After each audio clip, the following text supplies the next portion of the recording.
Ազատություն բառը անգլերեն են վանկարկում քաղաքացիները, երբ եվրոպացի պատգամավորները պատրաստվում են մտնել ազգային ժողով։ Եվրոպացիների հետ իրենց լեզվով։ Գուցե այդպես հասկանան, ինչ խղճուկ վիճակում է խոսքի ազատությունը Հայաստանում։ Դուք նախընտրում եք Նիկոլ Փաշինյանի ռեժիմը մարդու իրավունքների ու արժեքների փոխարեն։ Մենք համաձայն ենք եվրոպական բարձր արժեքների ու ժողովրդավարության, բայց ոչ ձեր երկակի ստանդարտների ու քաղաքական շահերի հետ։ Եվրոպացի խորհրդարանականները ազգային ժողովի բակից հետևում են ճաղերից այն կողմ բողոքի ակցիա անողներին։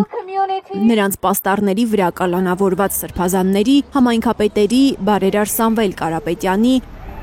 բոլոր այն քաղաքացիների լուսանկարներն են, որոնց ակցիայի մասնակիցներն անվանում են քաղբանտարկյալներ։ Այնպես ենք վերցրել, որպեսզի իրանք մեզ տեսնեն ճաղերի այս կողմից, լինի նաև այն պատկերը, որը որ ունեն այսօրվա քաղաքացիները բանտերում նստած, Սամվել Կարապետյանը, Բագրատ Սրբազանը, Միքայել Սրբազանը, մեր մնացած եւ սրբազաններ եւ քաղբանդարկելներ, եւս մեկ քաղբանդարկել ավելացավ Դավիթ Համբարձումյանը։ Ազատություն սրբազաններին, ազատություն քաղբանդարկելներին, եւ մեր կոչն է միջազգային հանրությանը, որպեսզի երկակի ստանդարտներ չկիրառի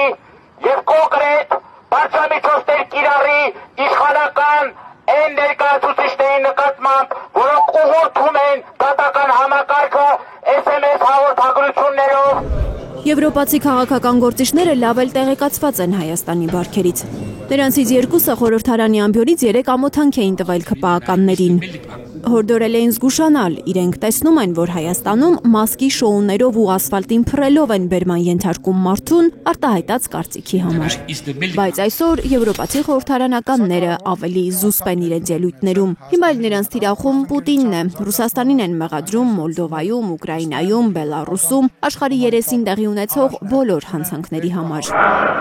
Ռուսաստանի վերջնական նպատակը ավելին է, քան Ուկրաինան։ Ամբողջ Եվրոպան է Ռուսաստանի ագրեսիայի վտանգի տակ։ Պատժամիջոցները պետք է պահպանվեն։ Իդեպ Երևանյան Եվրանեստին նաև թուրք պատգամավորներ են մասնակցել։ Նրանց ներկայությամբ է ազգային ժողովի նախագահը խոսել հայ-ադրբեջանական հարաբերություններից, այսպես կոչված խաղաղությունից, վերջում էլ մի թեթև անդրադարձել է հայ գերիներին։ Շարունակում են մնալ չլուծված մի շարք մարդասիրական հարցեր։ Ադրբեջանում պահվող անձանց ռազմագերիների հարցը դերևս լուրջ խնդիր է, որը պետք է լուծում գտնի։ Երևանում անցկացվող Եվրանեստին հրաժարվել են մասնակցել Վրաստանը, Ադրբեջանը։ Եվրանեստը խրախուսում է հակաժողովրդավարական վարքագիծը, արդարացնում բռնի քաղաքական ծրագրերը։ Այսպես է իր որոշումը բացատրել Թբիլիսին։ Եվրախորհրդարանի փաստաթղթերը եւ հայտարարությունները հակասում են Ադրբեջանի ինքնիշխանությանը, տարածքային ամբողջականությանը։ Այսպես էլ Բաքուն է պատճառաբանել իր բոյկոտը։ Լիլիթ Գասպարյան, Կարինե Մանգասարյան, Նորայր Շարբաթյան եւ Գագիկ Տեր-Ղազարյան, Հայլուր։ Հայաստանում եւ աշխարհում տեղի ունեցող իրադարձությունների մասին առաջինն իմանալու համար բաժանորդագրվեք մեր ալիքին, սեղմեք զանգակը, որ բաց չթողնեք ամենահրատապը, ամենակարևորն ու հետաքրքիրը։